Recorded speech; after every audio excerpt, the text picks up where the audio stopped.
Yo folks, so this is my brass mini falcon by Flyawaytoys. I'm just going to start the video out by just holding the phone close to it so that you can listen to it, hear what it's supposed to sound like, and then I'll talk a little bit more about it in a minute. So for the next couple minutes I'm just going to be, or a couple seconds, I'm just going to be quiet.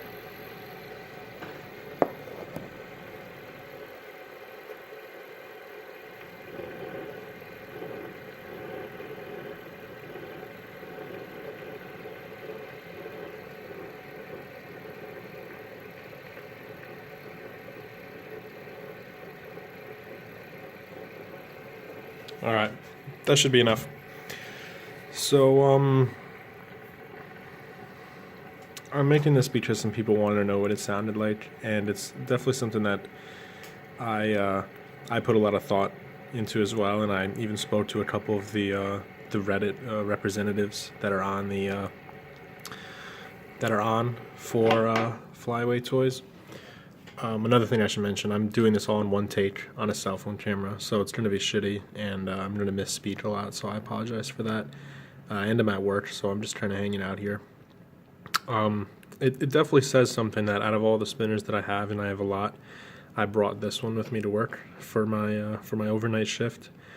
But there's a couple of flaws with it that I wanted to mention. I guess first of all, I should mention the noise of it. I took mine apart, which is just taking these taps off, and I cleaned it really well. But it was loud as shit. But I was getting about 6 minutes on a spin, which was pretty savage. I was pretty happy about that. But I put a couple of drops of some sort of valve oil. I think I used Alcast. Well, I've heard blue juice is good as well. But I put a couple of drops in there, and it made it a lot more quiet. But now it only spins for about 4 minutes, which really I don't care. I care more that it's quiet. Here's what isn't really great about it. It's hefty. It has a lot of good things to it. It flicks really nicely in this kind of position. You know, flicking it towards you, it flicks really nice because you have this big edge to get your finger on there. But the other direction, I really don't feel that. You know, there's nothing to get your finger on. What ends up happening is I usually flip it back, and then it hits the tip of my finger here, and then I push it forward. So I do it like in two motions. Like I'll flip it back and then push it forward. It's quick, but it's basically like this. And because it's not really, my fingers in making like connection with, it's not like getting what's the best way to put this? It's not like making contact with the spinner the whole flick. It's only that last like push, that last little impact that gives it the spin. It's not really a satisfying way to flick it, you know. Like this is satisfying because you flick it towards you.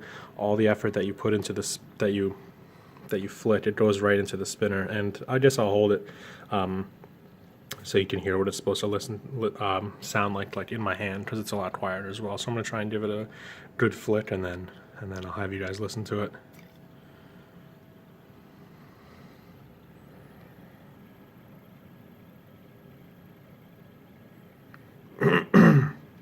So it's pretty quiet. It's not going to make any noise unless you're in like a classroom or something like that. That's like completely dead silent. You know, nobody's going to hear this going off in your hand, pretty much.